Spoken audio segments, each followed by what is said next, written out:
Now part 2 with Jolie.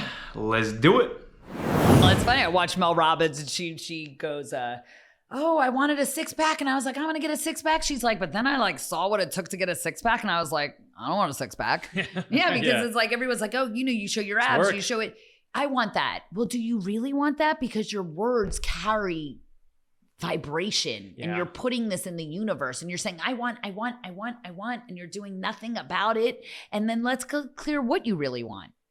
It's funny, like a girl, you said it to me yesterday. I feel like I have no freedom or something. Oh no, a girl that joined the gym the other day, she goes, oh, I feel like I have no freedom. And because now she has a job. I go, what do you mean? Now you have a job, you have more freedom because you could go buy stuff that you couldn't buy because you were living on people's couches.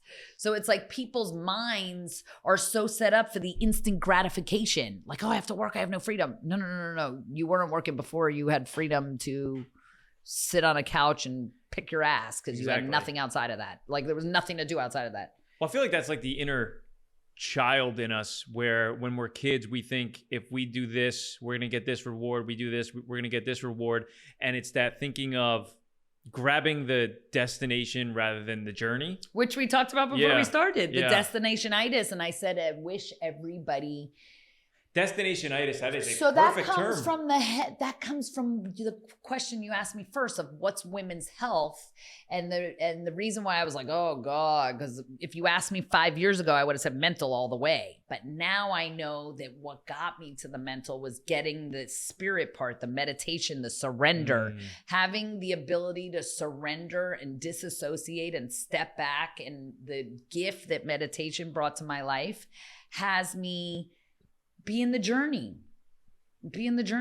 You can never be in it enough. Like the key to life is learning how to surrender more and more and more. And how much can you be in flow and how much can you surrender? And God is like the rose petal thrower in a wedding, and he puts the rose petal down right when you're ready to step up, not a moment before. So how much can you allow your life and the universe to unfold it for you as you co-create it? Right? Because you can't sit on the couch and be like, well, the universe is doing it for me. So you got to like dance in surrender and intentionality like a slinky. How do I surrender and be intentional at the same time? So that gift for me came to me where I feel like I really took a step back in life and I don't have an urgency to do and be and anywhere except where I am, came from the gift of meditation.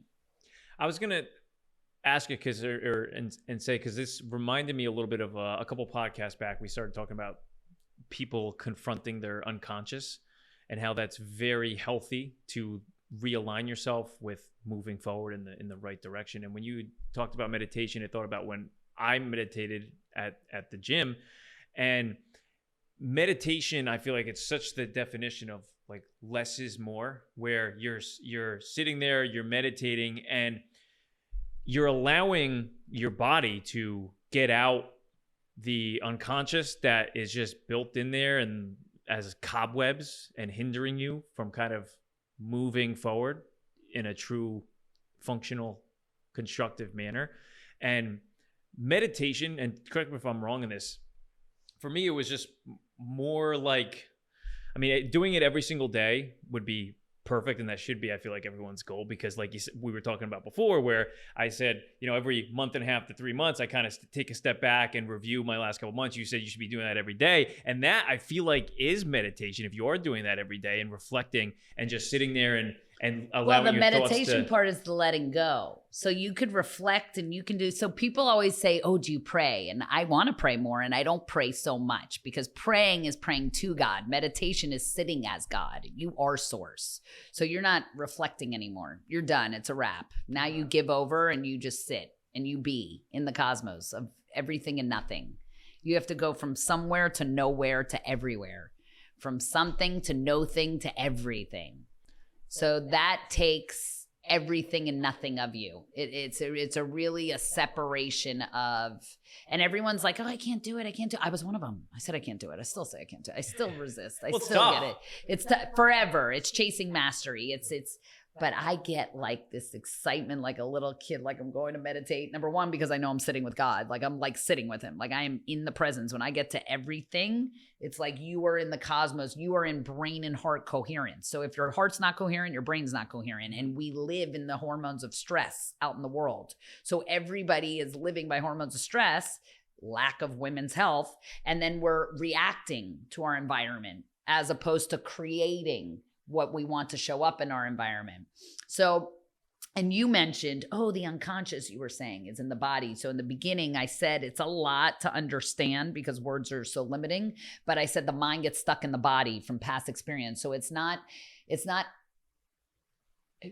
unconscious because you don't know it's conscious. You have to pull it out with the breath. It gets stuck. It's stored, past emotions.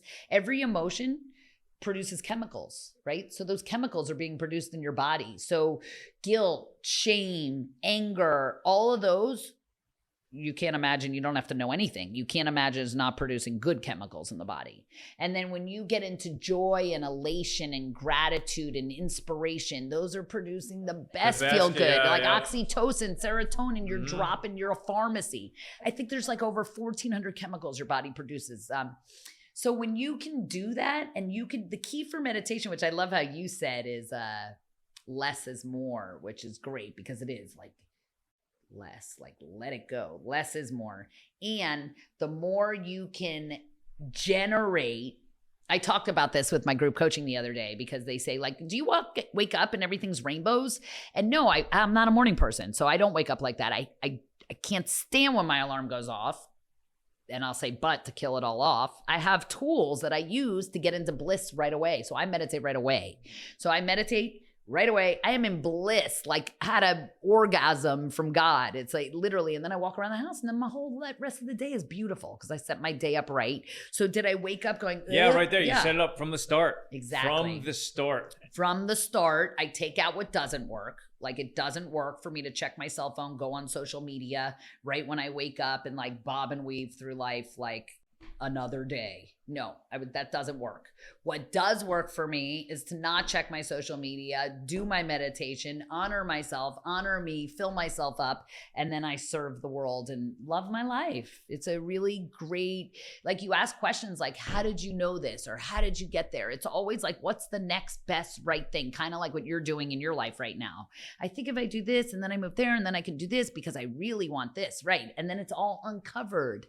It's like you are the Michelangelo of your life. You are uncovering and discovering what's already always been there. It's nothing new other than the skills that you're acquiring. Really, you're just uncovering more about you. But you're part of the unlimited intelligence. You're part of God. So you're part of source. So you just have to tap in to what's that unlimited intelligence that's within you. What is like, I know when I'm coaching, I'm like channeled because that's me. That's my talent. That's my skill. That's, and then of course I learned my whole life for 30 years of stacking what can help me sharpen my best tool of making me better at what I'm great at, right? As opposed to like taking computer classes. I never liked, I stuck in it. And then I go and work on perfecting this thing that I don't like and I don't want to do anyway. I know. So instead my life got to be manifested over like constantly doing what I'm good at. So I got to always shine in whatever I'm doing because I never did things I sucked at. I always got to be me. And you like the things that you do because you're probably also good at them because you're, if I retired and I was 70, I hope to have the life I have now. So someone, even in my group coaching, I said, I guess I'm retired because I don't have to go to work or maybe go to work. So I guess I've been retired my whole life, even though I work my ass off, but it's all on my terms. It's when I want to go, how I want to go. I could go in pajamas. I also spearheaded, like people didn't, when I was wearing gym clothes to meetings and network, are you kidding? I looked like, they were like, she's in gym clothes. It was the best branding thing I could have ever did because everyone knows me as the gym girl, the boxing girl, the kids, everyone knows, oh, she works with children. It's because I focused on what I do best, not like, hey, can you help out this cancer thing? And then I'm like, oh, I don't do charity, maybe, right? People do things in order to. So they go, oh, I don't do charity. Maybe I should do some charity. All right, I'll go help with this cancer thing. No, none of that is aligned. I teach how to serve and earn a living and do what you love and serve as an extension of who you are. So I serve every minute of my life, but it never feels like charity. It never feels like service. It's just being me. I get to be me and then I serve and everyone thanks me.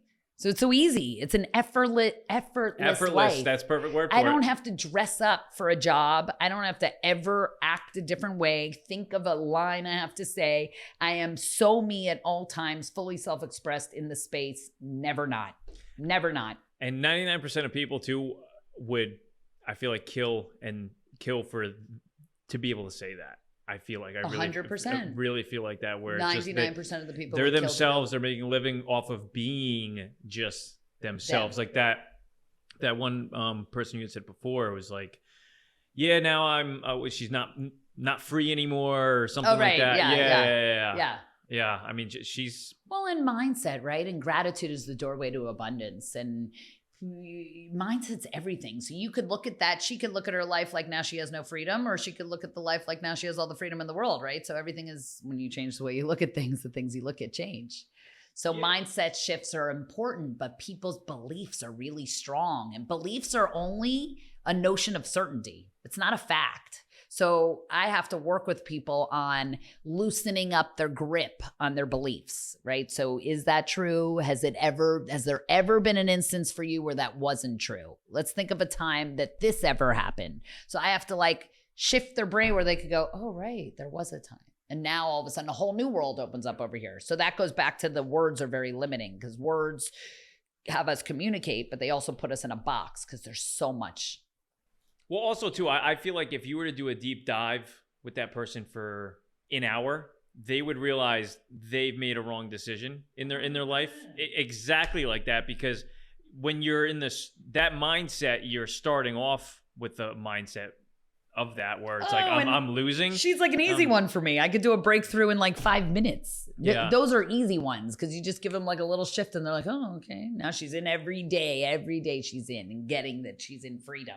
Or you should just say, read my freaking book. I do. I say it all the time. One a day, I say, read my book. Seriously, read my freaking book. Because I always tell people not everyone can work with me. Not like everyone has to want to. But I'm saying I'm only one person. So I can't work with the world. And I say, read my book. And it really is such great coaching in there. The most wisdom per word is in that book. Well, I feel like it's perfect for people today because it's simple. It's quick. It's a quick read. You can also... Everyone says they're ADD and they don't want to read. It's short, it's quick. You can read it on a spur of a moment, any page, open 1 a day, 2 a day. Yeah, it's a line a day. Exactly. You could, or just a quote a day and then just sit on it for the rest of the day, or just with your coffee, or even... And that's really what I like to instill in people is curiosity, thinking. I just want them to think. So like my 1,000 questions to ask yourself, someone said to me the other day, how's someone going to answer all those questions? I even write in the beginning, you don't have to answer them all. Read some, sit with some, read one. Maybe if it doesn't align with you or it doesn't spark an interest in you, go to another one. And then maybe you might read it another day and it sparks a different interest in you, because you are always and never in the same place. You're always changing, always moving. You can always hear something newly. Nothing ever needs to be mundane. Everything can be looked at differently, and everything has more sides to be looked at. Yeah. So you want to look at those things. That's what the reflection's all about. And I feel like today, I mean, women's health, if you're talking men's health too, I feel like in this section, there's definitely overlap where it's just reflection. There's not much, I feel like there's not much reflection at all with people, you know, where it's like one deep reflection, if people were to have once Isn't a day that or once a month, that the most important thing is to the have least. Well, the thing is, it's the most important for the individual, which is why I don't think they get to it, because people I don't think are Meanwhile, generally... my thesis was putting it in first grade. I know. Like, Yeah, first exactly. graders need to be taught to like breathe this way. Mm-hmm. That way they could be in a creator society where it's like, oh, this cereal, I like this cereal, but it's got gluten. Oh, I wonder what it would be like if it didn't have gluten and it had like fruits in it. And then they make their own cereal. It's like they're creating their own. They have to think, have curiosity, have passion. I want to take a second to bring up this passage in your book, because I thought it was like, what's the most relatable thing, right, to people today, to what I'm seeing in society, and then also obviously to relate it back to women's health too. And if you're listening and you don't know about Jolie's book, it's called Life According to the Rules of Boxing, 101 Rules to Being the Champion of Your Life. So you can get it on Amazon, guys. I would fully recommend doing it, because it is very good. You don't have to feel like you have to read the whole thing in a day. You could take one chapter a day, which is literally 1 page a day. It's not hard, and it's very, very interesting because it opens your minds about boxers too, because Mike Tyson, people know him as being like a brutalizer, but the quotes he has too, he's a genius, is genius, because he's like, his intuition with experience and where he has been, most people have never been. Oh, well, Most I mean, people he got have off a never plane been. in China and he was like God. I mean, people Yeah. know him everywhere. So most people have not been through champion of the world. He was the youngest champion of the world. He was. Oh, and what was it? I think, I'm trying to think of this on the spot here. It was, what year did he really, it was like 2 years, he really had won a lot of championships and fought a lot. You might know this It year. was But probably around the 99, 2000 was probably around then. I saw a stat line where it was like McGregor, when he like went bonkers in the UFC and won a bunch of titles, he had fought like 3 times in a year, and Tyson fought, I think it was 15 times in 1 year. Yeah. And I just think, Different holy breed of fighters shit. back in the day. different breed of human beings. Human beings, yeah. Actually, that goes right almost with the chapter I chose, because it's chapter number 14. Don't be a follower, guys. This chapter is 1 page long, so it's perfect. Yeah, it's the most wisdom per word. I tell people it's not about length; it's about the reflection we And talked quality, about. yeah, Like, it's sit quality with over- the words. There are a lot of 1-2 punches in there.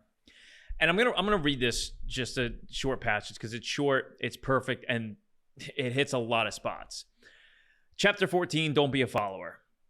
And this is coming right from Jolie herself. I love it. I always say it is no coincidence that the concept of having followers on social media creates a world of followers. We need a social media platform of leaders supporting leaders, not followers. Everyone can be a leader, and we need them to be. Lead by example. Be the change.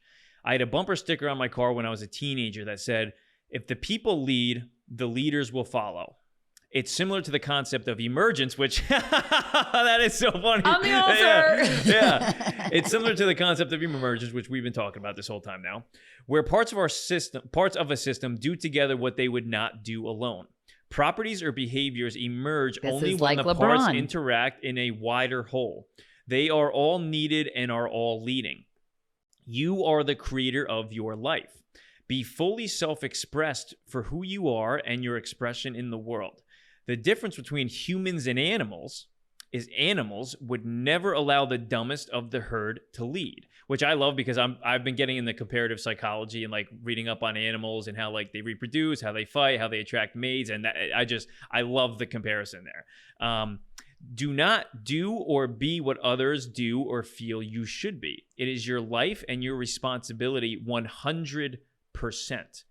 We talked about that too. Yeah. Not 50-50. Nope. Putting your stock in one. Boxers for sure are not followers. They have teams behind them, but are each really a one-person show. They lead and are confident enough to follow their dreams regardless of what anyone else thinks or says. In life, be authentically you, be fully self-expressed, be a leader, and don't be a follower.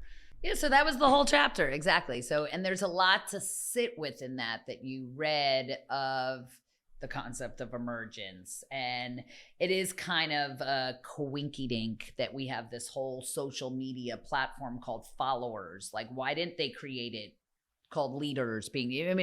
Why? We know it's no joke. We're creating a culture of followers, and no one being satisfied with where they are, so they have to go, the grass is greener somewhere else, and they have to go follow what someone else is. And that's why people feel like they're constantly looking for their purpose. Meanwhile, they could be living it and they don't even know it, because they have that mentality of follow. Yeah. And I read a quote one time that stuck with me by Plato, which was, he had said, the penalty for not participating in politics was that you end up being governed by your inferiors. And to relate that more to life rather than politics, that to me is the equivalent of, it's saying if you're not taking control of your life, you will be controlled. You will be controlled by your inferiors, which, like, when you go and do something because somebody's pressures you, or you just think that there's pressure on you to make a decision and go do something that you don't want to do, you're not in control, and now you are inferior to that situation that you are now find yourself in. And I feel like as Americans are doing that in a compound way, where we're doing it once, then we're taking that situation, doing it again, over and over and over again. But that's why it's 100%, 100%. And people believe they don't make a difference, and they don't like, oh, it wouldn't matter. Why would it matter if I did it? And then if they have that attitude, then that's the attitude. Then everyone has that attitude, and they need to know that they are responsible, because then they can respond, right? Responsible is able to respond.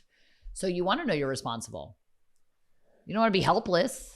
And that's what we're creating, a world, even like all our commercials, or ask your doctor if it's right for you. Well, why do I have to ask? Why can't I ask me? The media and our world, the communication is taking people to not trust themselves, to be confused, to not know what you're doing, to have to ask someone else or an authority, like you can't be an authority. So people are losing that power and giving it up, right? It's yours to keep. You don't have to give it up. Yeah, we give it up so willingly. So they give up their power. It was like me. I went to the doctor, right? And after my motorcycle accident, they said you needed immediate epidural and immediate fusion surgery. So I was like, ask your doctor if it's right for you. So here I am. I'd have an immediate fusion surgery. But I was like, I don't want a surgeon. I don't want a surgery. So I can't have a surgeon on my team. So that's when I reflected, who needs to be on my team? Who's my team of advisors? Who am I going to listen to that I want to heal my back as I'm on the floor believing that I needed fusion surgery because I couldn't move, right? So then you believe it too, because proof shows you maybe you should believe it. So how do you not act in that way and be so radical and be like, you know what, maybe this isn't the only option? Well, you have to research. Success leaves clues. Follow people that do what you want to do in the same way you want to do it, and do what they did. That's a good point, is that when you are looking for things to help you with your life, look and take the advice from people that are in the position that you are don't follow Cardi B for dating advice. Don't follow Cardi B for dating advice. Exactly. It's like that, but that was, who are our role models? Who are we following? If you are going to follow someone to where the destination they're going is where you want to be. Yeah. Right? And that's a perfect point, because like I said, when I said earlier, I feel like 99% of people, especially women, that heard you say, I do what I want. I have this freedom. I love what I do. Like, they should be following you in terms of seeing like that is the mindset 100%. that I want to have. And it's the mindset that'll end up not following the girl that's like twerking and only showing her booty in the screen. Like, that's a waste of time. You're exchanging your time for value. You do not feel good after watching that. It contributed nothing to you. People are following the wrong stuff that's making them feel like shit. And then they wonder why they feel like shit. If you're going to follow and sit on social media, do something that's going to make a difference and someone that's going to empower you. And as you get up after, it's like you took action. I feel like social media is making, I feel like women are the biggest victims of social media, making them feel like shit. Because you look at people who post, it's majority women. So it's just, I feel like it's the competitiveness that they're trying to keep up with the Joneses, which everybody does, just in different ways. And I think online, that keeping up with the Joneses mentality is a female-led battle between each other. I think it's awful. And I feel like a lot of them are suffering because of that a little bit. Do you have any thoughts on how to? Exactly. I was going to tell you, like, right? So what is the answer for all that? And the answer is, like, exactly everything I teach is how to be fully self-expressed and own your own power, right? And have life show up for you the way you want it and the way you're creating it. So, but they need a total revamp, because everything they're doing, that's why I said, you can't just cut out chocolate and everything's going to work out. We need to like a revamp. That's why I love going into people's homes, seeing like what you're doing in the bed, what you're doing for your morning routine, what you're doing for your night routine. What are you doing that's working? What are you doing that's not working? What are you willing to take out? What are you willing to put in? So they need a whole reevaluation. Otherwise, they're going to keep doing what they're doing, keep getting what they get. And the answer is action. So people want to be lazy and not take action and do anything about it. And then it's easier to just scroll and look and compare yourself and feel like shit. Yeah. Because online, I'm like, I look at some of my guy friends and I'm like, the last post that my guy friend has made was like 2.5 years ago, online on Instagram. So I know that they're just like, have it for a sociable setting. But with women tend to post, I mean, like a couple times a week, making posts, and then sometimes even more. I think it's more of a woman thing for sure. There's many guys that are like, I don't do social media. It is. But when I think of women's health, I think the digital world is affecting it the most. If you were to stamp, well, I'm sure, because everyone's got a filter. So how could you think you look good or you look healthy and everyone's got a filter? And everyone has makeup and everyone redoes themselves, and you don't really know what people look like. So then all of a sudden someone's seeing like, oh, she's so fit, I wish I was like her. And it's a million filters.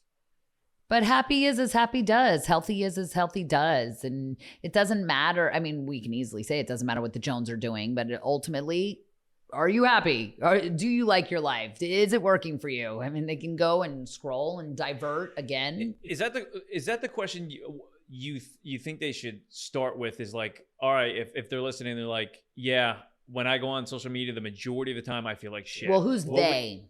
Women. Any woman? You mean, no, like you were going to say like they, like someone looking for a change or someone looking to change their life, or the woman out there that is just on social media because they feel like they should be and they need to stay up to date with people, and is generally can say in their life, social media has not made them happy. Mm-hmm. What question should they ask themselves to kind of open up the gates of? So then they want to say, what does make me happy? And if they say like, nothing makes me happy right now, right? Because they're in that space where nothing makes them happy. Well, when was the time you were ever happy, right? So they have to go back to back pacing, because feelings are generated and then the mind is stuck in the body. So sometimes we feel anger when we had nothing to be angry about, but it's stuck in the body, so we get angry. So it's, how do you want to feel instead? How are you going to generate? What practices can you put in? For me, my mood's changed tenfold from meditating. So I'm a whole different person. Like, I don't even have PMS anymore because of meditation.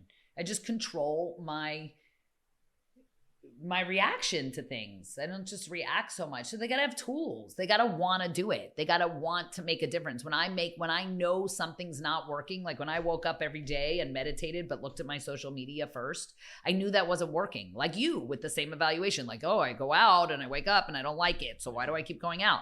Well, if you keep doing, that's what separates the successful people from the unsuccessful people. Successful people make better choices and make changes, and the unsuccessful people don't. And they just stay and wallow and pretend they don't know anything. And from your experience, because I feel like this is a strength for women, is that I think between women and men, women are the ones that are like, if they notice that they need a change, they are the ones to then make that change. I feel like a lot of times men, like, even if they know that there needs to be a change, they ain't making the change. They avoid it at all costs. Yeah. And I feel like women, they do have that. Women confront. Yeah, and naturally that I think they know that naturally and are more than willing to make that change, which I think is good. Yeah.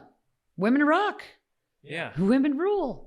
Women are badasses. When they put their mind to stuff, I mean, they birth babies. Women are badasses. But we are also emotional, and we also want to complain, and we also want the fairy tale, and we also, we have all that side as well. So it's like, I love, one of the questions I asked myself was how to not need a man to depend on, because I felt like my mom always like needed, and I didn't want to have and need something exterior to make me secure. Like, even someone in my group coaching the other night was saying that he feels like his dad doesn't think he's measures up to him. He's intimidated by his dad, because I said, well, why? How does your dad want you to be? He said, safe, stable, and secure. And I said, well, what does what does safe look like? I mean, you don't have do you have 50 guns in your house? Like, what would, people have these illusions of what life would be like if it was that. Meanwhile, it's not even that when you get to that. It's kind of like, oh, I want to retire when I have 5 minutes. How much would you need to retire? Would you feel like you had enough if you had that amount? No, they'd still feel like it wasn't enough, no matter what they got to. They still wouldn't feel safe if they had it's a state of being. It's a state of mind. Happy is as happy does. Safe is, I feel safe. I walk in Liberty City, I feel safe. I feel safe. I don't feel like they're going to hurt me. I mean, I'm not going to walk and be stupid. I'm still going to be knowledgeable about it. But safe is, you make yourself safe. I mean, secure? No one's secure. Your job's not secure. What does secure look like? You have a job and they gave you you can lose anything. Well, also secure is knowing that you're going to figure it out no matter what. Yeah. And back to your point too of accountability and people taking the ownership of their life. Like in his case, it's like if that person's father, for whatever reason, wants that for him, I mean, it's up to them if they want to remain in a box of living. 100%. You know, it's 100%. completely up to you. So it's like, at the end of the day, whether your father's right or wrong, I mean, it's like, it's up to you. Maybe you feel safe. Maybe it's not his safe. I mean, definite to you, safe might mean a mop bucket to pee in and a light bulb over your head. And for me, safe might be like a palace in England, and I'm not safe until I have it. So it's all relative. And I'm so glad that you brought up that codependency, because that was one question I asked a lot of different women in my life and followers of the podcast and even guests of the podcast that said, like, you know, Women's Health Month, what is one thing that you would like to hear from a guest who does this, you know, who would be doing that for a living to work on? And the person is a social worker for their career, who mainly works with women who struggle with codependency. And there's the instant assumption, oh, codependency, they're just relying on their husband and become so dependent on their husband. But it goes a little bit deeper than that. She really she defined as codependent as, okay, as a woman, say Sarah doesn't have validation in her life. She doesn't have love or attention, so she's out seeking it. So she's being dependent on other people, not just one person in particular, to provide her with love, attention, and validation, because she's unable to find it herself. And I had thought of an example in my head where I do know somebody who, they won't leave their apartment by themselves. They won't get a cup of coffee by themselves. They won't go to the gym by themselves, not because they don't feel safe, but just because they don't have validation for doing any of those things within their own life.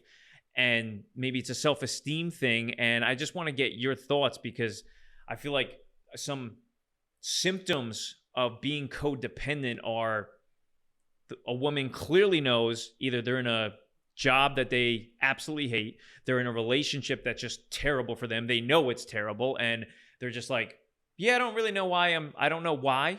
And I want to get your thoughts on if you've ever worked with somebody who has some codependent issues and are seeking that validation from other people when in reality they should be seeking it from themselves. But a large percentage of the world is seeking validation from others, right? That's why they dress the way they do and put on what they do. And it takes a lot of a human to work on themselves, to be okay with the validation from themselves and not needing it from anyone else. Because everyone wants to look good, no one wants to look bad. Everyone wants to be liked, no one wants to be not liked, right? So it's like, how do you be so sure in yourself? But the line, work harder on yourself than you do on your job. Yeah.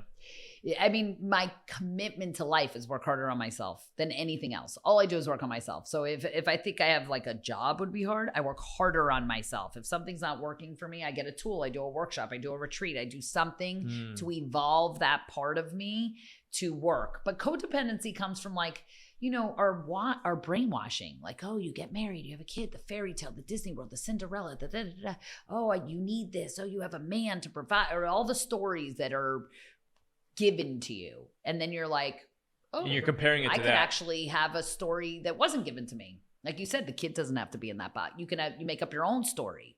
So it's curiosity. You need to be curious enough to want to know more, to seek and to make a change, or stay where you're at.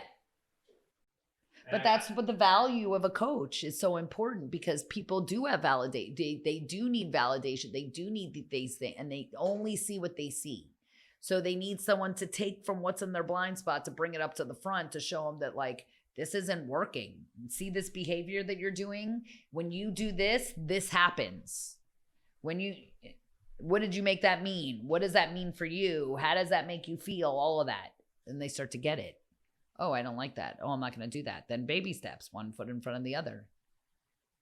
I mean, I know when I got divorced, I felt codependent. I felt like I couldn't do anything without him. And then I was like, oh my God, I'm never gonna, in my head, I was like, I'm never gonna let that happen again. I was never gonna give up my independence. But people have to be careful with never and never doing that again. And because then I'd put myself in a box of being resigned.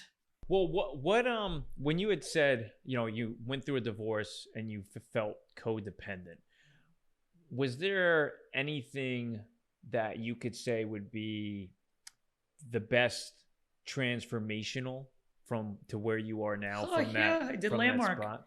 I went into Landmark education right after I got divorced, which changed my life. And I'm in personal development my whole life, but it was the only thing I did that got done to me. So it was a transformational program that literally, they teach it all over the world. So I got into that and I said, oh my God, I'm going to teach this.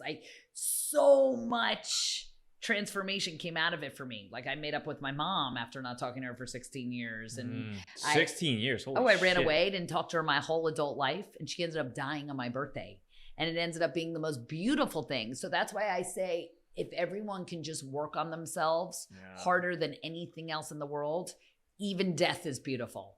Like you can overcome and get through everything because nothing matters but love. It really is. It's the only frequency that matters. It's where you're going. It's where you came from. If you tap into it, it's always available for you. And meditation is access to tapping into it at the drop of a dime whenever you want.